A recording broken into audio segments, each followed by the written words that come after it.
ഇന്ന് മഹാനവമിയായിട്ട് അമ്പലത്തിൽ പോവാം കേട്ടോ. നമ്മൾ മധൂർ സിദ്ധിവിനായക ക്ഷേത്രം ഉണ്ടല്ലോ, അവിടേക്കാണ് പോകുന്നത്. അപ്പോൾ രാവിലെ 6 മണിയായി കാണും. നമ്മളിതാ നേരെ കണ്ണൂർ റെയിൽവേ സ്റ്റേഷനിലായിരിക്കുന്നത് കേട്ടോ. ഭയങ്കര മഴയായിരുന്നേ. അപ്പോൾ തലേ ദിവസം നമ്മൾ പാർവതിക്കുട്ടിക്ക് ഒരു ഡാൻസ് പ്രോഗ്രാം ഉണ്ടായിരുന്നു, തോട്ടടയായിരുന്നേ. അപ്പോൾ അത് കഴിഞ്ഞ് വരാൻ നല്ല ലേറ്റായിരുന്നു. എന്നാലും രാവിലെ 5 മണിക്ക് എഴുന്നേറ്റ് കുളിച്ച് നമ്മൾ അങ്ങനെ റെയിൽവേ സ്റ്റേഷനിലെത്തിയേ. നല്ല ഉറക്കക്കുറവിൻ്റെ പ്രശ്നങ്ങളുണ്ടായിരുന്നേ. പിന്നെ നീലേശ്വര നമ്മൾ വണ്ടി ഇറങ്ങി. എന്നിട്ട് അവിടുന്ന് അച്ഛൻ്റെ അമ്മേൻ്റെ ഒക്കെ കൂടെ വണ്ടിയിൽ പോയതാണ്. ഇടയിൽ കാഞ്ഞങ്ങാട് നിർത്തി നമ്മൾ ബ്രേക്ക്ഫാസ്റ്റൊക്കെ കഴിച്ചിട്ടുണ്ടായിരുന്നു. അപ്പോൾ രാവിലെ ഇറങ്ങിയതിനെ കൊണ്ട് തന്നെ നമ്മൾ രാവിലെ തന്നെ അമ്പലത്തിലെത്തി. ഭയങ്കര തിരക്കായിട്ടൊന്നും ഉണ്ടായിരുന്നില്ല.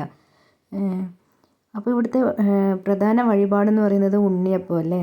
അപ്പോൾ ഇവിടുത്തെ ഉണ്ണിയപ്പം ഭയങ്കര ടേസ്റ്റാണ്, എനിക്ക് ഭയങ്കര ഇഷ്ടമാണ് കേട്ടോ. അപ്പോൾ അച്ഛൻ്റെ ഒരു ഫ്രണ്ട് ഇവിടുത്തെ മെയിൻ തന്ത്രി. അപ്പോൾ നമുക്ക് പോയാൽ എപ്പോഴും ഇഷ്ടംപോലെ ഉണ്ണിയപ്പമൊക്കെ കിട്ടാറുണ്ട്. വീട്ടിലോട്ടും തന്ന് വിടും കേട്ടോ.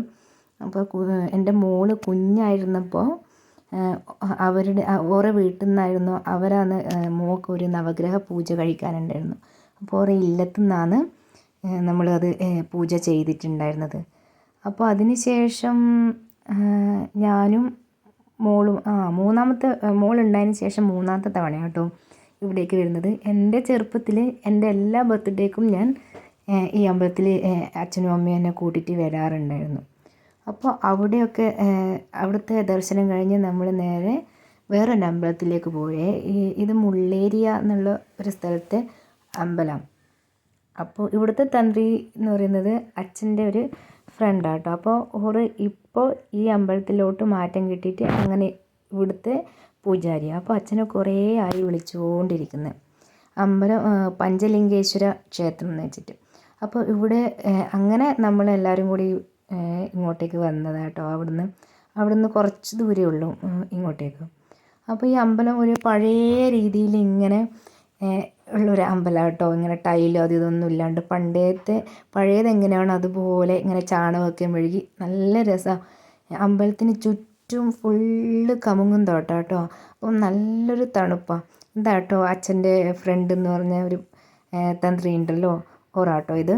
അപ്പോൾ അവിടുന്ന് നമ്മൾ ഉച്ചപൂജയൊക്കെ കഴിഞ്ഞ് നമുക്ക് ഫുഡൊക്കെ ഉണ്ടാക്കിയിട്ടുണ്ടായിരുന്നേ ഓറ്. അങ്ങനെ ഉച്ചപൂജയൊക്കെ കഴിഞ്ഞ് നമ്മൾ തൊഴുത് ഫുഡൊക്കെ കഴിച്ചിട്ടാണ് വന്നത്. ഉച്ചപൂജയ്ക്ക് ശേഷം അച്ഛനെ ഒരു പൊന്നാടയൊക്കെ ഇട്ട് ആദരിക്കുകയൊക്കെ ചെയ്തിട്ടുണ്ടായിരുന്നു കേട്ടോ. പിന്നെ ഭഗവാന് നേദിച്ച ഫ്രൂട്ട്സും അതൊക്കെ നമുക്ക് തന്ന് അവർക്ക് ഭയങ്കര സന്തോഷമായി നമ്മൾ പോയത് കാരണം. അതുകൊണ്ട് ഇങ്ങനെ കൂടെ നിന്ന് നമുക്കും ഭയങ്കര സന്തോഷമായിട്ടോ. അപ്പോൾ അതൊക്കെ കഴിഞ്ഞ് നമ്മൾ ഫുഡൊക്കെ കഴിച്ച് നല്ല ഭക്ഷണമായിരുന്നു കേട്ടോ. ഒരു കർണാടക സ്റ്റൈല് കറിയൊക്കെ ആയിരുന്നു, കുറച്ച് മധുരവും അങ്ങനെയൊക്കെ ആയിട്ട് നല്ല ഇഷ്ടമായി. അതിനുശേഷം ഞാൻ കാഞ്ഞങ്ങാട് ഇറങ്ങി അവിടുന്ന് ട്രെയിനിൽ നേരെ തിരിച്ച് ഇങ്ങോട്ടേക്ക് കണ്ണൂരേക്ക് വന്നു. അവർ വണ്ടിയിൽ നേരെ വീട്ടിലോട്ടും പോയി. അപ്പോൾ വീഡിയോ ഇഷ്ടമായാൽ ഒന്ന് ലൈക്കും സബ്സ്ക്രൈബും ചെയ്യണേ.